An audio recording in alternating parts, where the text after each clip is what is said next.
And the last thing I wanted to touch on was Spencer Dinwiddie, man. Very interesting comments he made on Taylor Rook's podcast that was talking, and I think they was talking about ring chasing, and they brought up Dame Lillard's name and stuff like that, and he had he had one of the best takes I've heard, and he communicated it so clearly and so well. I mean, it's just one of the best things I heard when it comes to ring chasing and what it means and what legacy means, and who should even be thinking about legacy. Should every basketball player be legacy minded, right? And this is what he said with it. You're not top 5, and I mean like all time. 2 years, 3 years after you're done, they're gonna forget about you, bro. Like, let's be real about who we're still talking about. If you didn't change culture like AI or Steph Curry with the threes, or you're not literally Kobe, Mike, Bron, or do we talk about Penny Hardaway? Do we talk about T-Mac? Do we talk about Brandon Roy for real, other than injuries? Like, and these are monsters. Like, we're talking about, these are dudes, some of the greats. Greats. If Shaq wasn't on TNT every night, we may not be talking about him as much, and he's the most dominant player in history. So, like, you're going to have to define success for you. And I understand the ring chasing for those guys, because one more ring for Bron can be the difference between him being the GOAT or not. Or I caught Mike, or I caught this guy, or I didn't. People talk about Dame all the time, right? For him, he's not going to be the GOAT regardless. So if he's cool with his career and he knows that he made the right decision staying in Portland, more power to him. I have no problem with him. And I'm not going to say that he's a worse player for it. You know what I'm saying? Like, he's probably the second best three-point shooting point guard in the history of the game. That's really the way I view it. Like, I fully understand the method of ring chasing if you're right on that cusp of like, oh, I could overtake Kobe or I could overtake MJ or something like that. But like, if you're top 20 and down, which is basically everybody else, bro, it's about you. You know what I'm saying? And if you respecting the game, then I have no problem with it. Man, those are bars. I agree with everything he said 100%, except when he said getting one more ring could be the difference between LeBron being a GOAT and not. That ship has sailed for LeBron being a GOAT. It don't matter what he does. I mean, because anything he adds to his resume is just really is almost like hitting a shot after the buzzer. Like, it was cool, but hey, it don't even count. Like, you know, like the verdict is out. We already made our decision. We came to our conclusion. Like, you can't keep adding stuff onto it. The buzzer has sounded. You just ain't left the floor yet. That's basically what it is. The buzzer has sounded. You haven't left the floor yet, and you feel like you didn't score enough points, so you just go stay on the floor and keep scoring. And we're like, look, man, it ain't no point.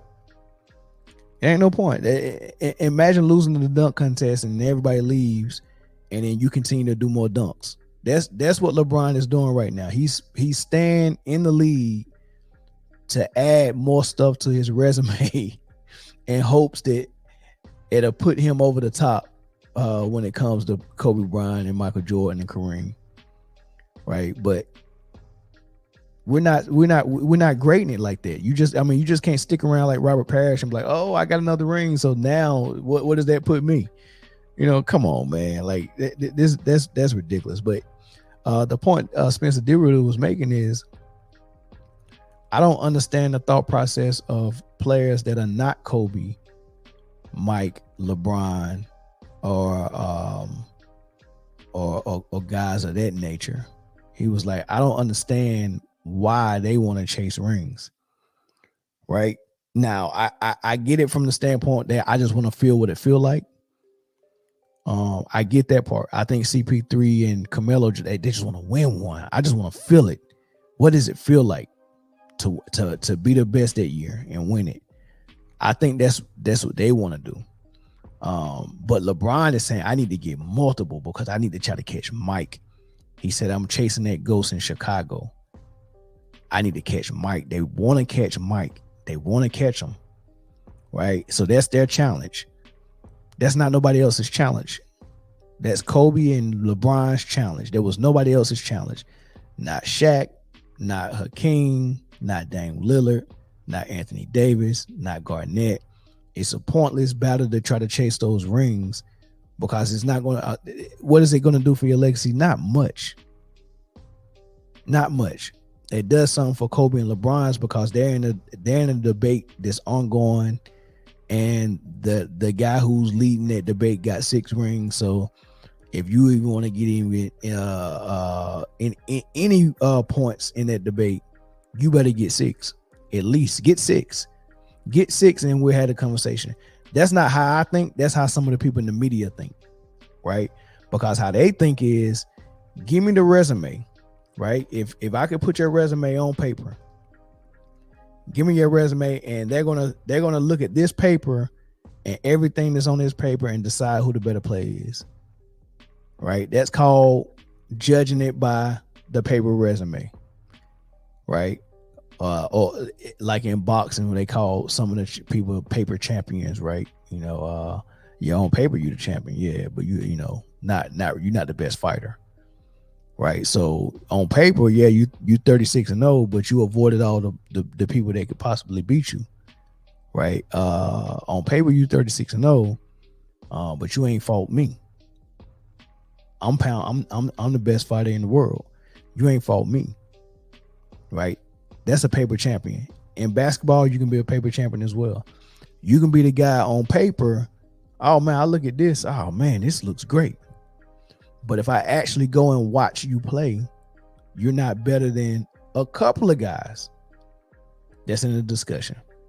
And specifically, I'm talking about LeBron. He's not better than Kobe. He's not better than Mike. You can debate him and Kareem at 3. I wouldn't. I got Kareem at 3. I got Kobe at 2. I got Mike at 1. And at number 4 is where the debate starts for me. And you can start that debate with Wilt, LeBron, Bird, Magic, Bill Russell, Oscar, Hakeem, Duncan. You can start that conversation and debate at number 4. But 3 is rock solid. Why? Because no players in the history of the game mastered and made their game as complete as Kobe and Michael on both ends of the floor. Plus, their resume is great. Hakeem also unstoppable force as a big, and his resume is spotless. His resume is amazing.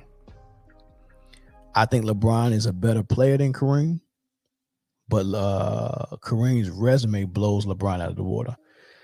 So you got to kind of add it in there. And for me, in order for LeBron to even get past Kobe, he would have had to become a better player than Kobe, which I don't think he did.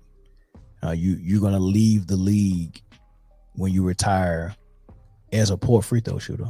Like you never got, like I can just point that one thing out. There's several other holes in this game and flaws, but I can just point that one thing out. You can't even shoot free throws yet.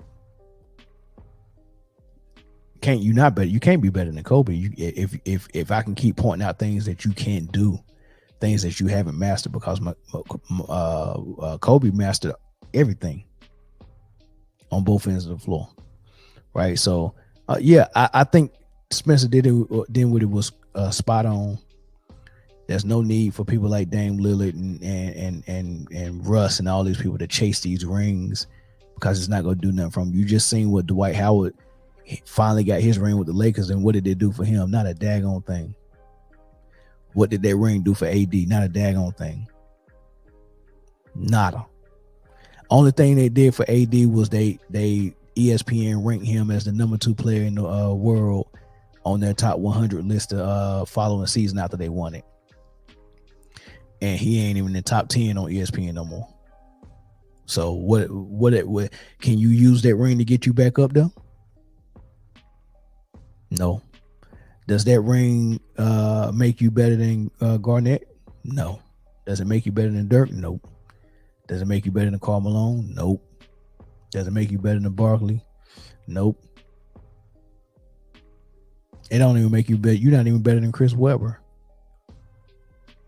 So the ring doesn't do anything. Rings is just 2 things.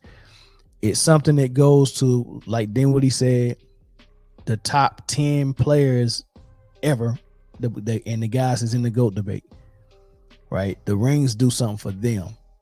Everybody else is not that significant. However, the way the media talks about it, is they able to use the ring as a carrot to dangle in front of people to kind of manipulate them in a way, because you have players saying things like, I need to leave this city or this franchise to go to this franchise so I can have a chance at winning, like what Dame is about to do now.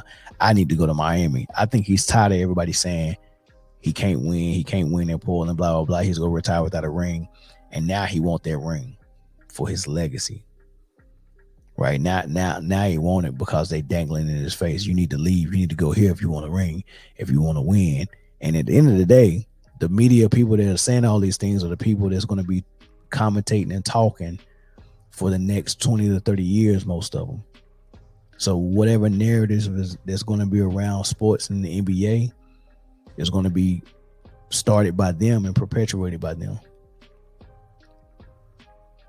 So, I mean, maybe they do feel that pressure to go get that ring or go chase that ring, but I think it's a dumb thing to try to do, man. But that's my thoughts on it. Y'all let me know what y'all think in the comment section. Does rings enhance everybody's legacy or just the legacy of the top 10, 15 players of all time? Let me know what you think in the comment section. Like, share, subscribe. Definitely like, share, subscribe. Make sure you do that, and I'll catch y'all on the next episode.